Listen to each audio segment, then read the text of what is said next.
Selamat datang di video penjelasan kami. Kami akan mempresentasikan hasil diskusi kelompok kami yang berjudul Pemahaman Peserta Didik dan Pengajarannya Topik 1 Demonstrasi Kontekstual. Sebelumnya, kami akan memperkenalkan anggota kelompok kami. Yang pertama ada Dwika Nurpadela, yang kedua ada Khorida Nurjana, dan yang ketiga ada Farida Sikmayana.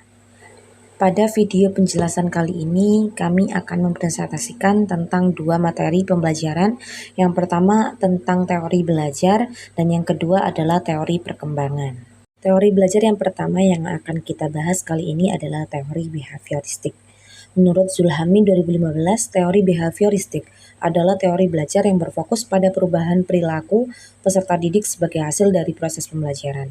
Nah, perubahan perilaku peserta didik ini tadi itu terjadi karena adanya stimulus. Stimulus ini diberikan oleh pendidik atau guru yang kemudian diharapkan akan terdapat respon. Responnya diharapkan adalah perubahan perilaku dari peserta didik. Yang diharapkan di sini adalah perubahan perilaku ke arah yang positif, berupa hasil belajar yang maksimal, hasil belajar yang meningkat, seperti itu.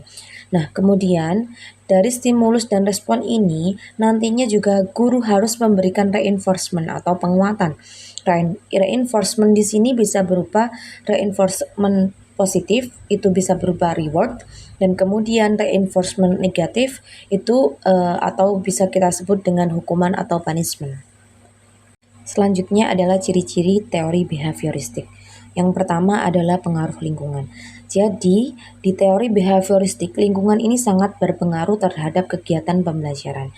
Dan yang kedua adalah mementingkan aksi. Yang ketiga, orientasi hasil belajar atau respon. Kemudian pembentukan kebiasaan melalui pembiasaan. Yang keempat, peran kemampuan yang sudah terbentuk. Dan yang terakhir adalah memunculkan perilaku yang diinginkan. Selanjutnya adalah penerapan teori behavioristik. Yang pertama adalah menyusun materi atau bahan ajar secara lengkap, teacher center learning, dan kemudian pengulangan dalam pembelajaran atau pembiasaan, dan yang terakhir adalah evaluasi berdasarkan respon yang terlihat. Teori belajar yang kedua adalah teori sosial kognitif. Teori sosial kognitif merupakan teori yang mengemukakan bahwa pembelajaran manusia dapat terjadi dalam sebuah lingkungan sosial.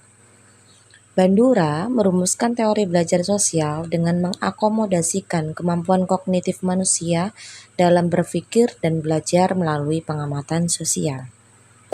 Baiklah teman-teman, agar kita lebih memahami tentang teori sosial kognitif, mari kita memahami peta konsep berikut. Nah, pada gambar peta konsep ini menggambarkan bahwasannya perilaku atau behavior itu saling berkaitan dengan environmental factors, juga berkaitan dengan personal factors satu sama lain. Nah, jadi di sini dapat kita lihat bahwa behavior atau perilaku itu mempengaruhi faktor lingkungan. Behavior atau perilaku juga mempengaruhi faktor personal dari peserta didik, meliputi faktor kognitif, afektif, dan biological event. Nah, ketiganya ini saling berkaitan dan saling mempengaruhi satu sama lain, terutama dalam hal kegiatan pembelajaran. Bandura sendiri menyatakan bahwa orang bisa berperilaku melalui proses pengamatan, melalui proses peniruan, atau melalui proses observasi. Nah, dalam kegiatan pembelajaran sendiri, dalam teori sosial kognitif, biasanya dalam kegiatan pembelajaran menggunakan metode modeling, di mana siswa atau peserta didik ini melakukan pengamatan sebelum akhirnya mereka meniru terhadap hasil dari modeling yang dilakukan. Selanjutnya adalah 4 komponen dalam pembelajaran observasional menurut Bandura. Yang pertama, atensi, menaruh perhatian terhadap model yang akan ditiru. Yang kedua, retensi, memperhatikan tingkah laku yang sama dengan model tersebut. Yang ketiga, produksi atau memperlihatkan kemampuan motoriknya. Yang terakhir adalah motivasi, diperlihatkan atau tidaknya hasil pengamatan tersebut bergantung pada kemauan atau motivasi yang ada. Selanjutnya adalah ciri-ciri teori belajar sosial kognitif. Di sini terdapat 5 ciri-ciri. Yang pertama adalah fokus utama pembelajaran ialah pengamatan dan peniruan. Yang kedua adalah tingkah laku, model, atau contoh bisa dipelajari melalui bahasa, teladan, nilai, dan lain-lain. Yang ketiga, meniru suatu kemampuan dari keadaan yang dialami orang lain. Yang keempat, memperoleh kemampuan jika mendapatkan kepuasan dan respon rangsangan yang positif. Yang kelima, melibatkan berbagai proses pembelajaran. Selanjutnya yaitu teori konstruktivistik. Pembelajaran menurut teori ini mendorong peserta didik dalam menggunakan pengalaman dan pengetahuannya untuk memecahkan masalah yang sedang dihadapi. Selanjutnya, peserta didik juga dapat membangun pengetahuannya sebagai hasil dari pemahamannya terhadap masalah yang dihadapi. Teori konstruktivisme menurut Jean Piaget, saat belajar, manusia ada 2 proses dalam dirinya, yaitu yang pertama, proses organisasi informasi, yaitu proses ketika manusia menghubungkan informasi yang diterimanya dengan struktur pengetahuan yang sudah disimpan atau sudah ada sebelumnya. Yang kedua, proses adaptasi, yaitu proses menggabungkan atau mengintegrasikan pengetahuan yang sudah diterima oleh manusia atau asimilasi, mengubah struktur pengetahuan yang sudah dimiliki dengan struktur pengetahuan yang baru. Selanjutnya, teori konstruktivisme menurut Lev Vygotsky. Menurut Vygotsky, belajar merupakan proses biologi sebagai proses dasar. Yang kedua, proses secara fisikal sosial sebagai proses yang lebih tinggi, esensinya berkaitan dengan lingkungan sosial budaya. Yang ketiga, konsep zona perkembangan proksimal merupakan salah satu tingkat yang dapat dicapai oleh seorang anak ketika melakukan perilaku sosial. Yang keempat, scaffolding adalah memberikan dukungan dan bantuan kepada seorang anak yang berada pada tahap awal belajar, kemudian sedikit demi sedikit mengurangi dukungan atau bantuan setelah anak mampu untuk memecahkan masalah dari tugas yang dihadapi. Penerapan teori konstruktivisme dalam proses pembelajaran.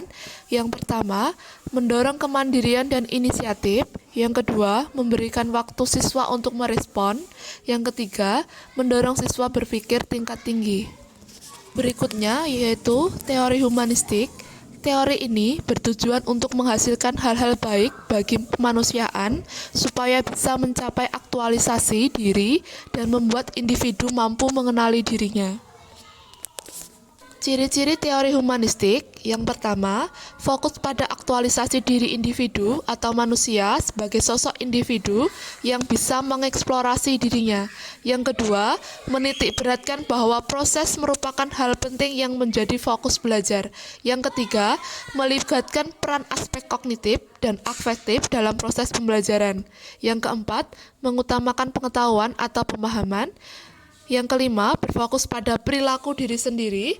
Dan yang keenam, tidak ada yang berhak mengatur proses belajar setiap individu. Selanjutnya, penerapan teori humanistik. Yang pertama, mengidentifikasi kemampuan siswa. Yang kedua, memahami makna pengalaman dan proses belajar. Yang ketiga, menyediakan fasilitas dan sumber belajar. Baiklah teman-teman, selanjutnya mari kita bahas teori perkembangan. Teori ini merupakan proses perubahan yang terjadi pada individu sebagai fungsi pematangan dan interaksi dengan lingkungannya. Tahap perkembangan peserta didik dibagi menjadi beberapa bagian. Yang pertama, perkembangan fisik, kemudian perkembangan kognitif, dilanjutkan perkembangan sosial emosional, dan yang terakhir adalah perkembangan moral.